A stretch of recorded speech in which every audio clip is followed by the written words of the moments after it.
আগের ব্লগে তোমাদেরকে বললাম যে আজকে আমরা বন্ধুরা সবাই মিলে ফিস্ট করছি আর এখন বানানো হচ্ছে চিকেন পকোড়া। তো একদিকে বানানো হচ্ছে আর একদিকে হচ্ছে বসে খাওয়া, আর অবশ্যই আমরা খাওয়ার দিকেই থাকবো।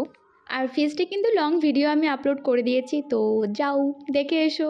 আর এখানে আমি কাজু বাটছিলাম সিলে, যেহেতু মিক্সিটা তখন ছিল না। যে কেকটা আনা হয়েছিল ওদের জন্য, ওরা কাটতে এত দেরি করছিল বলে অনুর আক্রোশটা শুধু দেখো। কেকটা মানে আরেকটু হলে পড়েই যেত নিচে।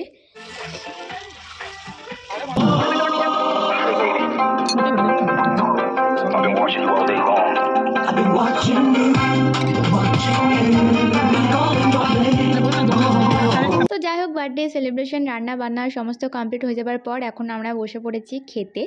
আর ট্রিটটা যে দুজন দিয়েছে ওই দুজনই কিন্তু সমস্ত রান্না করেছে, যেমন একজন করেছে ফ্রাইড রাইসটা, তো আর একজন করেছে চিকেনটা। তো চলো দেখা হচ্ছে নেক্সট ব্লগে। বাই।